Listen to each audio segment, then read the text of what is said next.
Harmony of the Seas is the third of OtS class, but it was totally unknown for us. This ship will work as it is a prototype. RCCL expects large improvement and will be able to design a ship that will be 20% more efficient than the two other sister ships. We will also be able to integrate late and challenging modification. Thank you, Peter. Such as the water slides, abyss slide. So Harmony is a unique and incredible ship. RCCL is a very demanding client who constantly innovates. And that is the reason why the company is one of the biggest and most performing in the cruise market. We like that. We love challenges every day. And they know that. So they ask for more and more. In addition, they ask for the French touch, which is our secret. You will also discover it on the Edge class that we will design, build and deliver in 2018, like the OtS 4. Don't forget there is another one coming. Thanks. Of Royal Caribbean International, I wanted to wish you a very warm welcome to Saint-Nazaire. As our special guest, you are one of the first to see Harmony of the Seas as she starts to take shape in time for her big debut in May. I'm sorry that my schedule did not allow for me to be there to tour you personally, but you really are in great hands with the best startup team in the business. I hope that you enjoy your time at the STX shipyard, exploring the ship and seeing some of her exciting features. Harmony of the Seas is the next generation Oasis-class ship, combined with all of the state-of-the-art technologies of our latest smart ships in the Quantum class. So essentially, she will offer the best of Royal Caribbean's signature features, but there will also be some new surprises. I'm particularly excited about the Ultimate Abyss, which will be the scariest slide at sea with a terrifying vertical drop 10 stories high. There's also the Perfect Storm water slides and the Splash Bay water park, which the kids will not be able to tear themselves away from. Thank you for taking the time out of your busy schedules to be with us on Harmony of the Seas, and I look forward to hearing your feedback. Thank you. When the ship is completed in May, what will the cost have been? How much will this wonderful vessel have set back Royal Caribbean?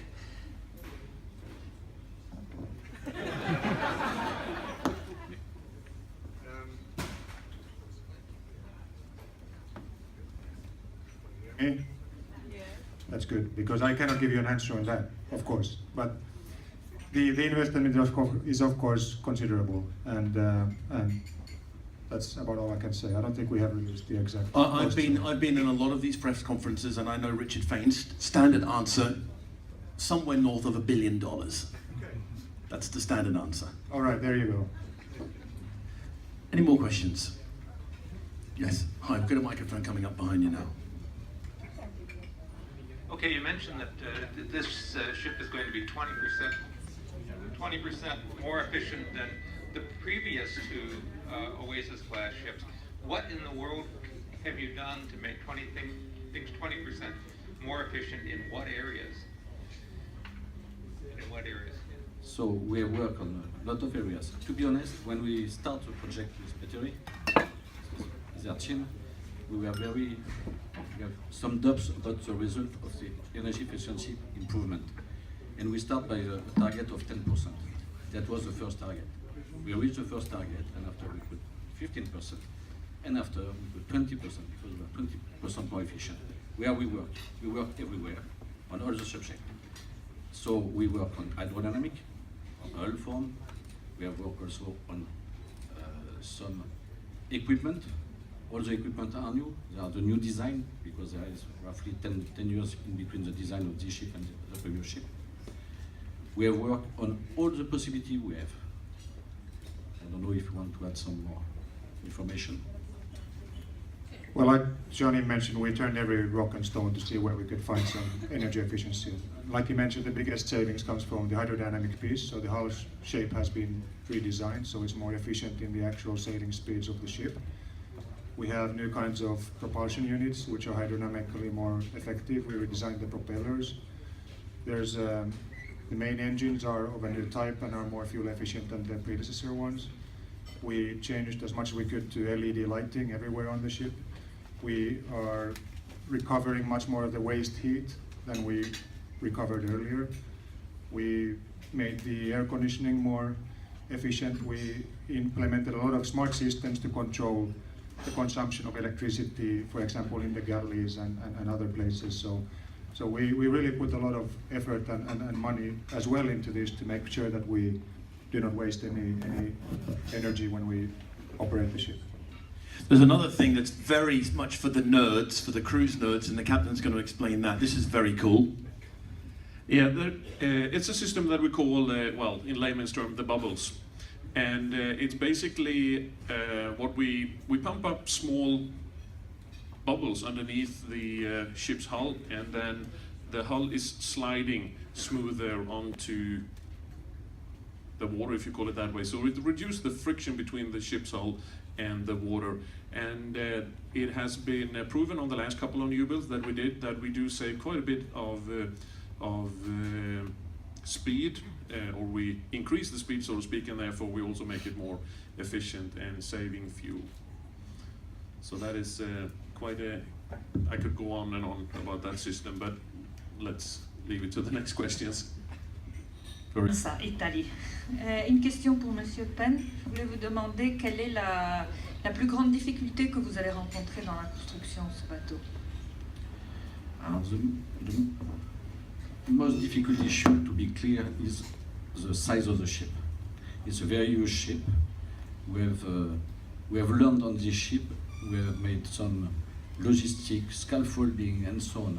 It's a major issue. The ship is huge. When you go on board, you can see you have a lot of rooms, a lot of spaces, very high.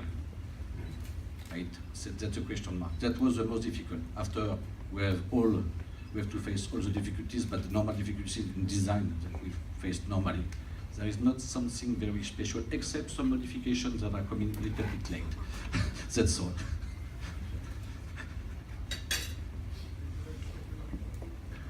Next question from in the middle there. Hi guys, you're currently live on Periscope and we're getting a lot of questions online about the Ultimate Abyss. Can you tell us whose idea it was and who constructed it? Let me start with that, because actually Nick owns that piece of equipment. It's part of our entertainment and activity program. And I remember the idea because I was in the meeting. It was Michael Bailey, our president. He basically one day, you know, and it happens quite often with him, a little light suddenly goes off and he only wants to talk about one thing. And I remember he looked at the room and he said, let's build the craziest slide anyone's ever thought of. And so that our team then went to work and figured it out. But it was Michael Bailey, the ultimate slide he wanted. And it should be something different, because water slides are fairly common. Also, we're taking them to a new extreme, as you will see today. But this is something very unique, and I think only the design of Oasis class ships really allows for something like the Ultimate Abyss to happen. And you'll get a little glimpse where the location, the starting point of the Abyss will be later this afternoon. And trust me, it's the biggest thriller we have. But to catch on what Jean-Yves was saying earlier, those ideas, or this particular idea, was only born, what, about 6 months ago? And, you know, for the shipyard to react to that and help us realize a crazy idea, it's not a crazy idea, it's a thrilling idea, that late in the game really takes two partners to come together and work very closely. And, you know, she's not there yet, the Ultimate Abyss, so if you go up there today and expect to see the structure and everything. It's built off-site and the assembly is coming up in a couple of weeks, but we'll be there in May, and Jean-Yves will be the first one to go down, he said. Yeah, I mean, and the other thing about it is it's just the unique combination. Obviously, when you want something super thrilling like that, you need the actual physical drop, you need the vertical distance to change. You need it to change in a short area so that you get the steepness, and then you really want the whole world to talk about it, so you need to be able to see it. So it was the perfect answer to everything we needed from slides. Another question. Bonjour, j'ai une question pour Jean-Yves Pian. Par rapport aux innovations technologiques, vous parliez donc des petites bulles qui se mettent sur la coque. Est-ce que vous pouvez m'expliquer un peu plus comment ça fonctionne? Et aussi par rapport aux cheminées, j'ai cru comprendre qu'elle récupérait la pollution qui se déversait après en liquide. Et est-ce qu'il y a d'autres innovations technologiques, innovations par rapport à des matériaux sur le bateau? Merci. So to answer to your question, the first issue, you are speaking about scrubbers. Sorry? I can answer in French. And you translate after, Peter. You are so good in French now. Sorry. Vous parlez de l'innovation qui s'appelle scrubber. Et les scrubbers, effectivement, permettent d'éviter de rejeter dans l'air des particules. Donc c'est quelque chose qui est imposé par la réglementation à partir des prochains navires. Et donc on a sur ce navire-là une installation prototype qui n'a jamais été montée ailleurs, donc, et qu'on va mettre en service tout prochainement. Ça c'est la première partie. La deuxième, vous parlez des bulles. Donc le système de bullage. Le système de bullage, c'est une installation qui permet, ce qu'a expliqué le commandant tout à l'heure, d'envoyer des bulles d'air sous la coque, ce qui fait un espèce de tapis qui protège le navire et qui évite les frottements. Ce qui permet donc d'avoir, pour la même puissance, d'avoir une vitesse supérieure et donc d'économiser l'énergie. Voilà les deux explications à vos demandes.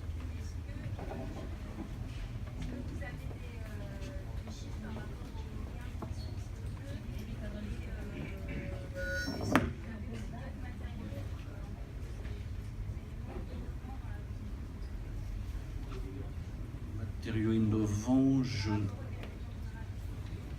Alors, la seule chose qu'on a effectivement et ce qu'on a mis en place sur le navire, c'est qu'on évite de perdre de l'énergie.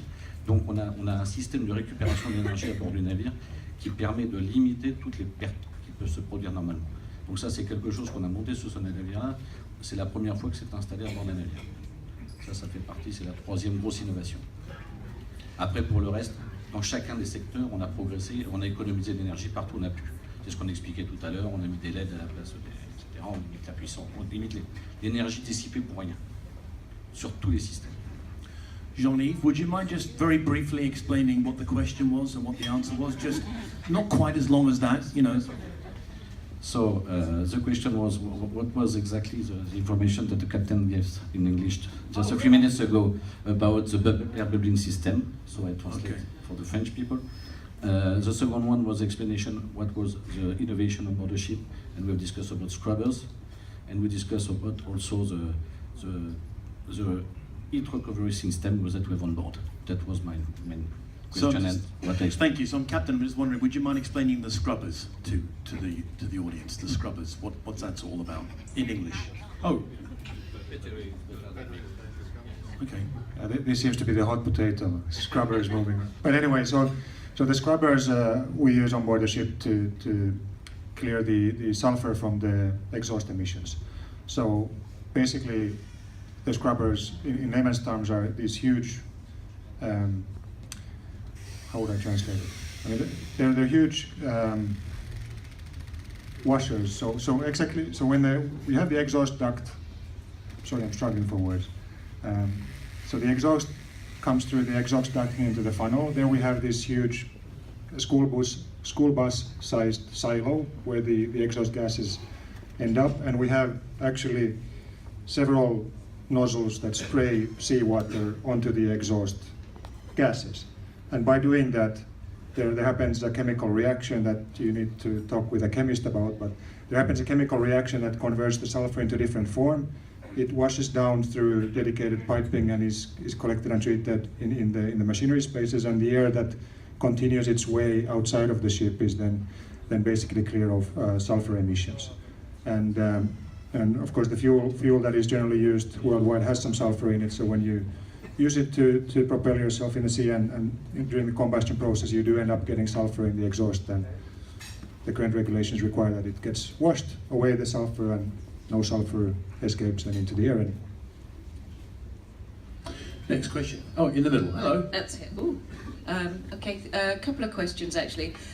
This has been called the world's largest ship, and obviously there's Oasis and there's Allure. So how much bigger is Harmony than those other two? And also, sorry, going back to the Abyss. I've seen pictures of it, and I presume it is not actually a complete 10 deck drop. I mean, is there a bit of a kink in it? Is there going to be an age limit, and is it something that you can retrofit to the other two ships? It definitely has a kink, otherwise it would be a cliff. Do you want to answer that? Do you want to answer the question about? Yeah, we usually build the ships a little bit bigger here, and when it comes to cruise ships, it's very important. And I don't want to go into any argument with the other ships and the captains, but it will be a biggest ship. And lengthwise, it is going to be 33 centimeters longer, yes. And we have a little bit wider as well, and also the gross tonnage will be a little bit bigger. So we are ramping up on all sizes, both the gross tonnage and the width and the length. Can you give us the gross tonnage? Roughly 227,000, and it will be yes, and the final decision then, or the final calculations have not been released yet. So, but in that region at least, and 362 meters and change on the length. This question. Age restrictions are not really. We have to work with height restrictions, and they are 48 inches. 48 inches. So we follow the manufacturer's guidance on that. This is right now the longest such slide as we are aware of anywhere. There is something being built in the Olympia Tower in London, I understand, from the same maker, which may be about the same length. But right now, and when she comes into service, we definitely have that record for ourselves. And she's built by a company from Germany with the name Wiegand. They are located in Bavaria, and they are working, again, as I mentioned earlier, very closely with the yard here to ensure the installation comes to life in the next few weeks and months. One of the stops this afternoon on the little tour is actually the drop-off point, the start point. So we can do more questions specifically about the Abyss there, if you'd like. Any more questions? Next one. Yes, sir, in the front. With the combination of Oasis and Quantum class, I guess we can call this OATM class. How is the technology from Quantum and being integrated into the ship, considering it's so different?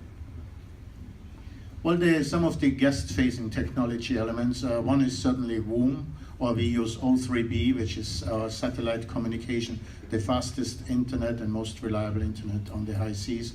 It really allows you to stream video content and have a experience as everybody's accustomed in today's world on land. So that's one of the cornerstones. We're also using the Royal IQ, which is an app which you can download on your smartphone, and that allows you to do bookings. It allows you to look at the daily schedule or cruise compass and a number of other things. So those are the two cornerstones. We have a few back of the house innovations, property management system, which is extremely important for us, how we operate the ship. We also use next generation embarkation, and those of you from the UK may be familiar with it because we had it in Southampton last year with the Anthem of the Seas, where essentially our staff can check you in the car park, and by the time you reach the terminal, all you have to do is wave your check-in card and walk straight through onto the ship. So those are some of the main technologies. On the guest-facing side, we take over. On the ship's technology, I'll let the captain talk about it. Yeah, basically everything has changed. If you just look back 10 years, how was your cell phone?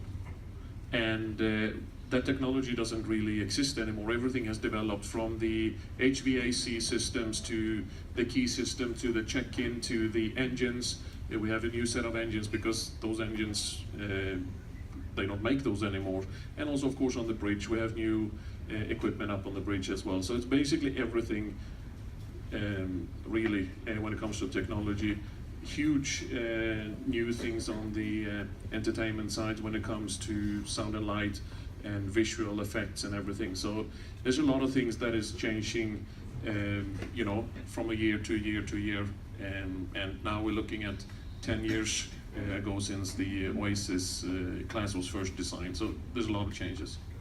I want to mention a little story which I find very, it's a sign of the times. When we brought out Oasis of the Seas, we built these big video screens next to the Aqua Theater in the back, and they were the state-of-the-art technology we could get our hands on. That was in 2009. We can't get spare parts anymore for that technology in today's world. And that's, you know, each of the screens costs $500,000. So that's how fast these technologies move. And we obviously always trying to be one step ahead of things to make sure we build for today and we provide the greatest experiences we can, but also it lasts us at least for the next 5 years. Actually, technology in theatre moves so fast these days that we actually had a new technology package on Anthem, which was only 6 months after Quantum. So you can imagine from Harmony back to Allure, there's going to be a big upgrade and a big change in the technology in the theatrical experiences. Yes, question? That one there? Hey guys, another question from online. Staying on the subject of technology, we've had a few questions around the digital art that was featured on the Quantum class. Can we expect more of the same on Harmony? Sorry, what was the digital art installation? Sorry, my bad. Whoops, is anybody here from design? No. Yes, we will have a digital art installation. It's very much the way we keep our ships interesting in all angles. What specifically these pieces will be, I can't divulge at this time, but we do have, Leon is looking at me and smiling because we have a separate art reveal in the near future. I'm not fully familiar with all aspects, but yes, just seeing the connections where we have major art installations, you'll definitely see some more of that. Hi, yeah, question. Mike, right behind you. There it is.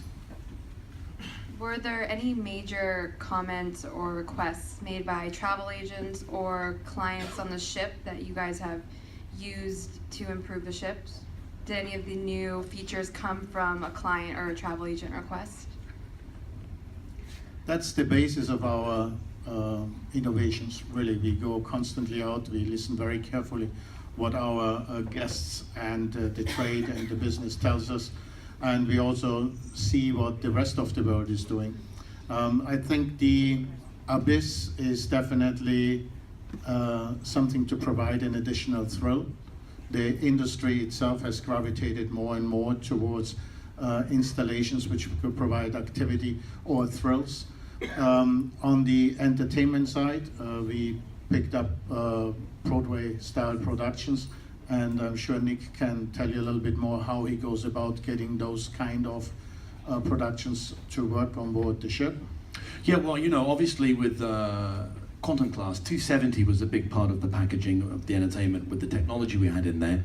And that was a bit of a concern because I could see Harmony coming down the pike while we were developing the technology in 270, especially the robo screens, which were really a project we worked on ourselves. I was a little bit concerned. I'm thinking, well, Harmony, you know, how are we going to bring some of that? So we are. I don't really want to reveal too much about it, but certainly some of the technology that we saw in 270, for example, we can put into the Studio B. So there'll be an upgrade in the way we deliver the theatrical experience in there. Also, various partners that we made, friendships we made during the Quantum startups have borne fruit for Harmony. So, for example, in the Aqua Theater, I'm partnering up with a lot of people that helped me work on the entertainment on Quantum class. So we'll be able to bring some video projection mapping into that space. It's a space that's crying out for that. So we'll be able to really have fun mapping onto the two tusks. And also we're developing the flying area, sort of the acrobatic flying. That space is, I mentioned this briefly to our tours, but it was so cold it was hard to get it out fast enough. But three-dimensional flying, dynamic flying is a big thing.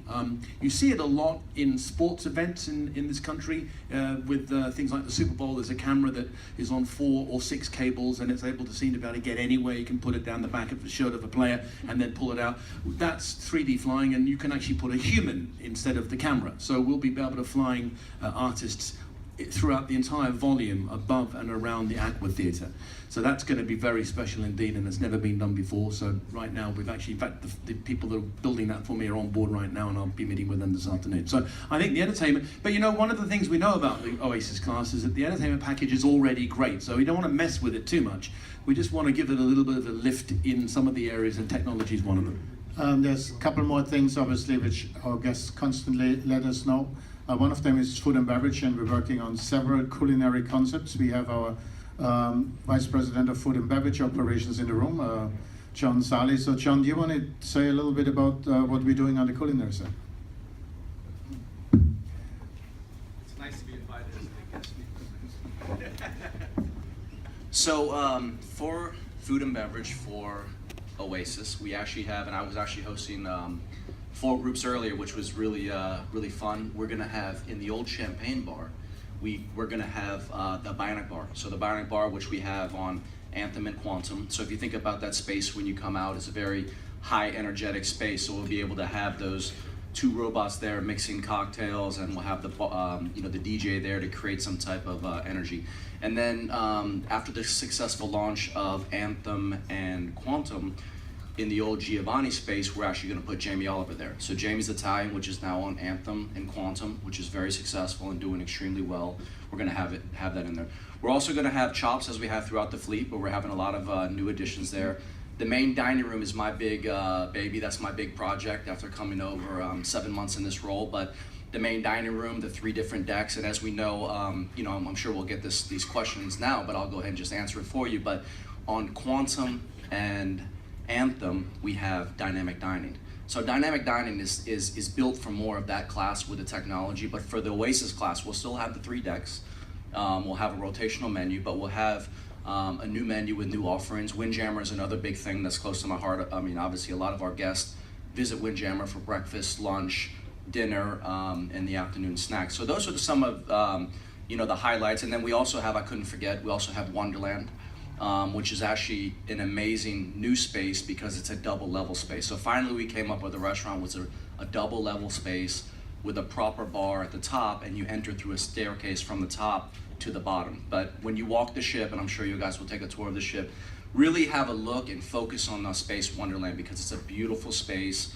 There's panoramic views of the ship. We were just up there with Raymond looking at that space, but the view is spectacular there. We're going to have a bar there with creative cocktails, so it will be a bar that's functional for the guests there, obviously serving drinks for the individuals that actually would dine in Wonderland, and at the same time too having a space where we could just have a bar. So after dinner, even if you're not dining in Wonderland, you have a space where you could have a creative cocktail, could be a social place, could be a mingling place. So we're really excited about a lot of the things, and as you see at the ship, it's very impressive, it's really large, and I think that all the new offerings that the ship has to offer is very impressive. Actually, a program that we started a while ago, we went away from the big TVs and we put flat screen TVs, so you got more space. No? Okay. Yeah. But really, we actually added from deck 6 and upwards most of the staterooms. We've actually made them longer. And that's part of why the ship is a bit wider than the other class. But in the cabins itself, we constantly try to make them more efficient, more economic, and more storage space and everything. And it's amazing what our designers have come up with. The Quantum and the Anthem of the Seas already have some of the most efficient designed cabins. And we even were able to gain a few inches here and there on the Harmony of the Seas. We have some cabins which are fully installed, and we're going to show them to you this afternoon. And you'll see when you walk into the cabin there, it's just a great amount of floor space, open space. And they're very versatile in every conceivable way, have great balcony space attached to it. So really maximizing the available space for each of the accommodations, individual accommodations, That's something our guests always tell us about, and it will be an ongoing a focus of ours in the years to come as well. Sadly, we've got time for about one more question. One more question, because we've got quite a lot to still get through. Anything else? Last question? No?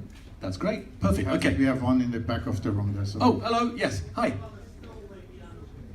He'll be there, the stowaway piano player. That was a little feature we started on Anthem, and we're still piloting it, just playing with it, having fun with it. But for those who don't know what that is, you know, I believe Royal Caribbean are very good at macroscopic entertainment. We do big very well. We've got these wonderful theatres, but you know that you can create a really special piece of magic if you can entertain people one-on-one. So a little bit of fun we started on Anthem is the stowaway piano player. This is a chap that runs around all day with a mobile piano, and it's been specially built. We actually build the piano ourselves, and it's designed to fit into every space we can imagine, including the elevators. So you could be a family on your way to the main theatre to go and see a big Broadway show, 1,400-seat theatre, latest technology. You innocently call the elevator to your deck, you get in, and there is a nutcase in there with the piano performing. He's got a complete sound system and a lighting system built into his piano, so that's going to be on the ship for sure. Yeah. And then we do puzzle break as well, because that's something which becomes very, very popular. Oh yeah, well I didn't want this to become a total entertainment conference, but I'll go for it. So one of the activities, again, you know, we do everything large so well, and I really wanted to make sure that we took care of the slightly different part of the spectrum. So, you know, TV is getting smarter, nerds, the word nerd is becoming a cool term. It's now a term to flatter someone. So we have an activity, we started it on Anthem of the Seas. It's called Puzzle Break, Escape from the Future, and it is basically an analog game. You go into a room, 14 people, usually strangers, and 45 minutes later, they have worked together to solve very clever puzzles using nothing but their grey matter and the relationships that they create in that team.